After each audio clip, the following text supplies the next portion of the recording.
Texas doesn't behave like other real estate markets. And if you're using national data or talking to a lender who's never been here, you're probably getting a picture that doesn't match what's actually happening on the ground. I'm Steve Waller with Jet Lending.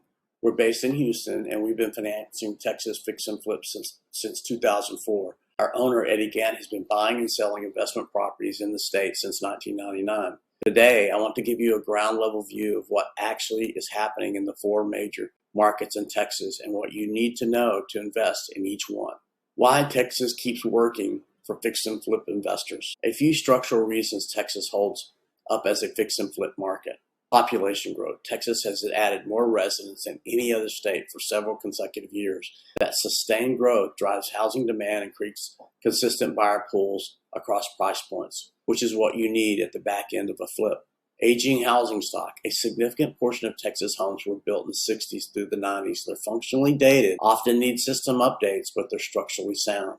That's the ideal fix and flip target. Cosmetic and mechanical renovation, not ground up reconstruction. And no state income tax, which affects your net on every deal. None of that means every deal in Texas works, but the structural conditions are very favorable.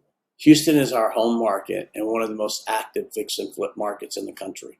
The price point is the big advantage. Compared to Austin or Dallas, Houston has more inventory in the 100,000 to 250 ARV range, the sweet spot when you're not chasing a luxury buyer and deals move quickly. The metro is enormous with a dramatically different submarkets near interloop neighborhoods like the Heights command high ARVs and move fast, but the margins are thin and competition is real. Outer ring suburbs, Katy, Pearland, Humble, have lower acquisitions costs, strong family buyer demand, and more forgiving renovation specs. One thing to know about Houston specifically, flood history matters. Properties in FEMA flood zones require flood insurance, which affects buyer financing and your exit timeline. Know the flood zone status before you make an offer. DFW is a high-velocity market. Median prices are higher than Houston. Population growth has been aggressive, and the buyer pool, especially in the suburbs, is deep. The challenge is acquisition costs. Institutional investors have moved heavily into the DFW single family, which means competition for distressed inventory is real.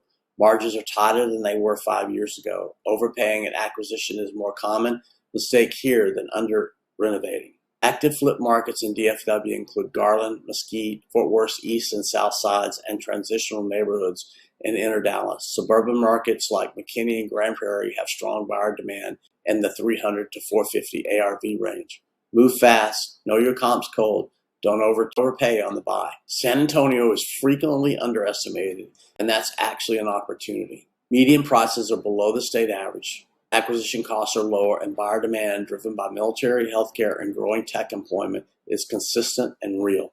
The north and northwest sides of the city have seen the most appreciation pressure. Inner city areas near downtown have attracted renovation activity as the city's core has improved. The one adjustment to make in San Antonio, it moves a little slower than Houston or DFW. Build an extra 30 to 60 days into your exit timeline compared to what you'd assume in a faster metro. Your carry cost assumptions need to reflect that. Austin is a different conversation. Prices are the highest in the state, ARVs are higher, but so are acquisitions costs, renovation expectations, and buyer selectivity. The margin for error on an Austin flip is smaller than anywhere else in Texas. Austin also went through a significant price correction from the 2021 to 2022 peak. Investors who underwrote deals at peak ARV assumptions faced real pain on the exit. The market has stabilized, but it hasn't fully recovered to peak levels in most submarkets. Austin can work for experienced investors with strong local knowledge and disciplined acquisition pricing. It's not where I'd tell a first-time flipper to start.